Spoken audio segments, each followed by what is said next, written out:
Welcome back to Cord Cutting Today, where we break down some of the biggest stories happening in the world of cord cutting, including YouTube, TV, Fubo, and others are in big trouble. We'll tell you what's happening, but how people are watching TV is changing, and it raises question about not just cable TV's future, but some streaming services' future also. With that though, in our next story, we'll also be talking about CBS and Paramount getting new leadership by the end of the summer, maybe even.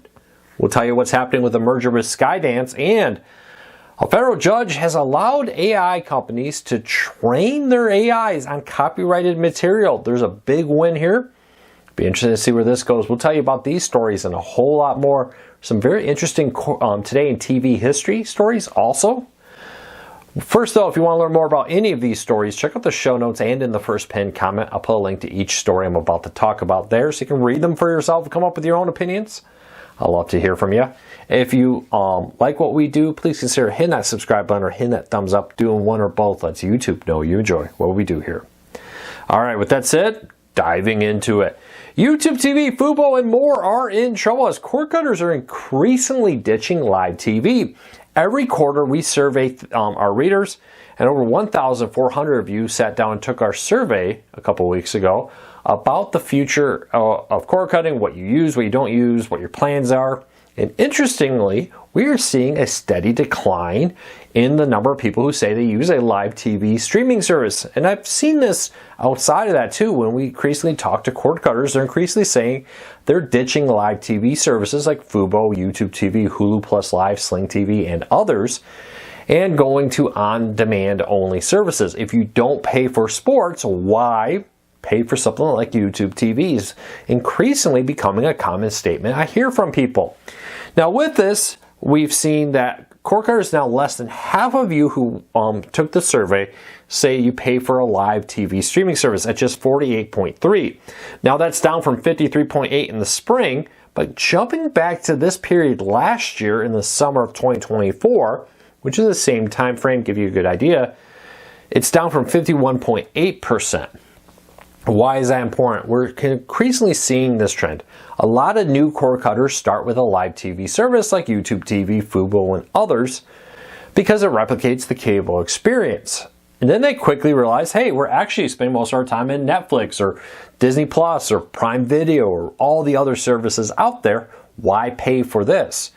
And let's be honest, what used to be a rich number of channels showing a wide range of content is increasingly being reruns and less programs. Increasingly, the best new shows are on-demand services like Netflix, Prime Video, Disney Plus, and others with it. So, why pay for live if that don't even have the show? They don't have the new Star Trek, the new Star Wars, the new big hit name show on Netflix everybody's talking to. And that's, I think, what we're seeing here. Even more scary is later this summer, ESPN and Fox are both launching separate live TV services that will offer sports at a lower rate. And especially in the off seasons when maybe all you want is a little bit of ESPN, these could bite even further into subscribers to Fubo, YouTube TV, Hulu, Sling, and others. Keep an eye on this. I think increasingly people are asking themselves, why am I paying for this? If I want my locals, I can put up an antenna, get them for free. I get my local news streaming for free, and I can watch a whole host of content significantly cheaper through things like Disney Plus, Prime Video, Netflix, Paramount Plus, Peacock, Max, and others. Have you ditched live TV recently? Leave me a comment, let me know. This is a trend to keep an eye on. It could see a very rapid impact on cord cutting as many cable companies may be shutting down their networks and shifting their stuff more and more to on-demand in the future. All right, let's keep moving along. CBS may have new leadership by the end of this summer. CBS is in the process of a very long merger with Skydance Media. Now, there's several indications that several major hurdles have been cleared that may allow the federal government to approve the merger between Skydance and Paramount.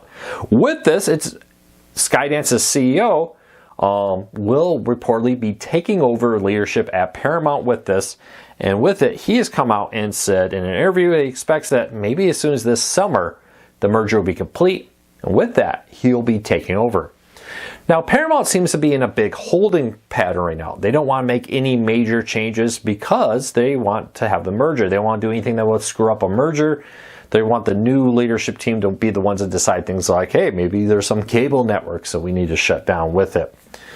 Keep an eye on this. It is very interesting to see how this plays out. I expect significant changes to Paramount, which owns CBS, MTV, Nickelodeon, and others out there once this merger is complete. We've already heard rumors that Paramount's current leadership will love to make some of these changes, but also that the new leadership intends to make big changes on their own.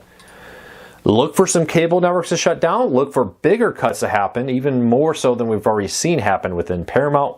It'll be interesting, though, to see what they do with things like Pluto TV, which is owned by Paramount, Paramount Plus, and others. I expect to see significant changes, not just on cable side, but on the streaming side. Leave a comment. Let me know. What do you think is going to happen? Any cable networks you think will be most likely to shut down over at Paramount? Let me know. All right, AI is becoming increasingly powerful. We've heard a lot about how AI is already being used to help in like visual effects editing to speed up complicated tasks that used to take humans a long time can be done very quickly by AI.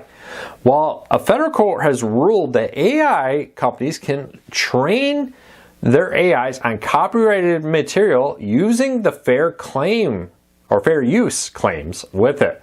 But there's still a lot of concerns over piracy. At issue here is books, but this will also, I think, set a precedent for movies, music, and others with it. And what's happening is AI companies used public domain access to a wide range of books without paying the authors to train their AIs. They feed this stuff into the AI. The AI learns from previous created works to help it generate new works. And I think that's going to happen with movies and television shows. And I'll be honest with you, it wouldn't surprise me to find out if major movie studios are creating their own custom AIs trained on their own material to help create, edit, and work on movies and television shows. But this opens up a big door here. I expect in the next 5 to 10 years, probably even sooner than that, a lot of movies are going to heavily rely on AI for editing process. Editing is a very time-consuming, slow process. Using AI for especially visual effects to edit out certain things, help smooth out certain sections, will significantly help it train and grow and make movies cheaper and, more importantly, get movies out faster with it. Look for this to happen, but a federal judge has basically cleared the path for that with this ruling. All right, Amazon has a deal. Now, if you know me, I like saving money, and that's why a lot of my deals are all about saving money. But check it out.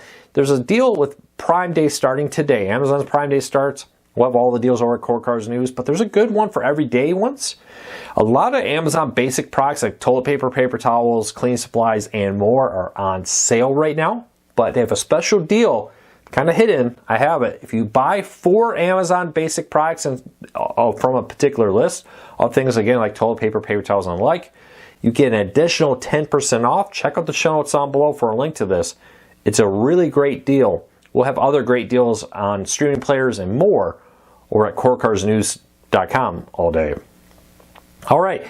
Today in TV history, a couple of ones, one radio one too, but 36 years ago this past week, Seinfeld was first released. The show about nothing that became everything came out 36 years ago, and a kind of a groundbreaking change for what sitcoms could be seen as on NBC. The show became wildly popular and was first released on July 5th, 1989. I always think of the show as a 90s show, but it was a very popular 1980s show too when it was first released with it.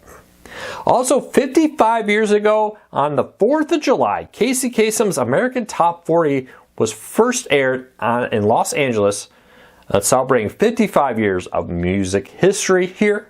Now, I know iHeartRadio airs are free. I think you can sometimes find some online. They often are taken down because of copyright, but iHeartRadio has a channel dedicated to it.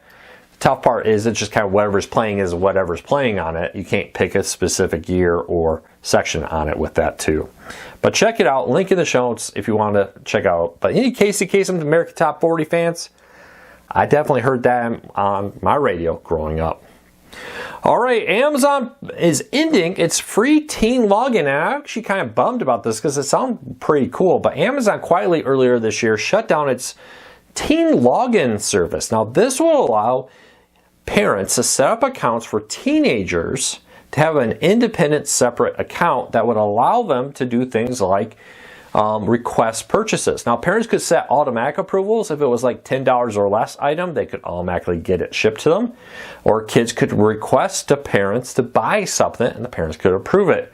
It also allowed kids to have their own accounts to access a wide range of Prime or features, but they were blocked out on things like Prime Music or paid Prime Video content or exclusive promotions like pre-ordering games. They could, though, access some free content or access Prime Video content in their own profile if parents had access to it. No idea why Amazon discontinued this. It seemed wildly popular, but thanks to a tip from a reader, we have confirmed that Amazon's discontinued this feature. If your kid is already a Prime Teen account, they can continue to use it, but you can't sign up new kids for it. Now they'll have to use your primary account, which is a little annoying because if you want to give them access to buy or stuff, now they have to ask you rather than sending you just a request for a specific product they may be trying to get their hands on. Well, that's it for today. I hope you have a fantastic day. Hope you all had a great weekend. I will talk to you all again tomorrow with another cord cutting today. Until then, don't forget to hit that subscribe button or hit that thumbs up. It really does help us. We'll talk to you all again tomorrow.